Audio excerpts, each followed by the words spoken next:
Hi guys! Welcome sa aking mini vlog. Tara guys, samahan niyo akong manguha ng pangulam sa tabing dagat. Ayan guys, pero hindi namin to plinanong manguha. Ayan, nakakita lang kami ng manguha ng ganito. Kaya napakuha na din kami. Dapat maliligo lang talaga kami. Ayan, yung purpose namin ng pagpunta ng tabing dagat o tabing playa ay maligo lang kasama ng aking anak at saka ng aking kapatid. Pero may natanaw kami dun sa dulo na maraming tao na kaupo. Ayan, kaya pumunta din kami. Ayan, nangunguha pala sila ng sipyok o yung seashell na nakukuha sa dagat, pero maliliit lang siya, parang kamag-anak siya ng lukan pero maliliit.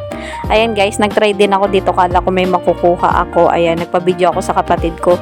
And ayan guys, tumawid lang kami dyan sa may dagat. Ayan, sa dulo na to dito sa amin, sa Mindoro. Ayan, dito yan sa may Sitio Aroma, yung tinatawag nilang Kamalog. Ayan guys, madami nang nanguha guys, madami nang nauna sa amin. Ayan, nagtry lang kami and wala kaming dalang lagayan. Ayan, nakapulot kami ng bote ng coke yung sa mismo. Ayan, yung pinaglagyan namin. And ayan guys, pag pumunta ka dito and masipag ka lang mangkut-kut dyan sa tabing dagat, makakaulam kayo. And ayan guys, nasa ibabaw lang naman siya ng lupa. Kailangan kati yung dagat, yung mababaw. Ayan guys, nasa tabing dagat lang sila. And ayan, huhukayin mo lang siya sa may buhangin. Mababaw lang naman yung niya, pagkuha sa kanya. Kailangan lang talaga tiyaga kasi masakit sa likod pag nakaupo ka. Kailangan gantong upo. Ayan, hindi ka sasakitan ng likod. And ayan guys, napuno namin yung isang bote ng coke. Ayan, dalawa kami ng kapatid ko. Siguro nang wala kami mga 10 minutes lang kasi may kasama kaming bata. And bawal mababad ng matagal sa tubig. And ayan, pahapon na rin yan guys. Saglit lang namin yan nakuha, madami pala siya. Ayan, kati kasi yung dagat or hubas kung tawagin sa amin. Ayan, madami kaming nakuha kaagad. And yung mga nauna sa amin, ayan, marami nang nakuha sila.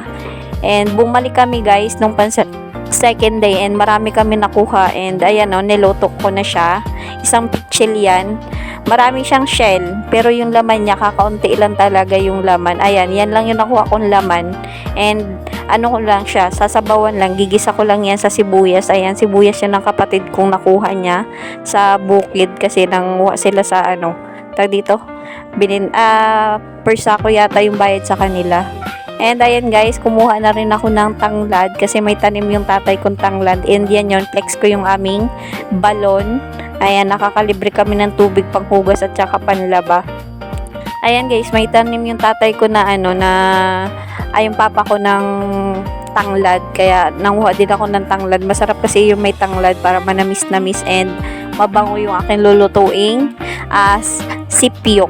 Tinanggal ko na guys siya sa kanyang lagayan kasi tag dito, masyado pang yung tag dito hassle kainin pag hindi mo tatanggalin sa kanyang sa kanyang shell.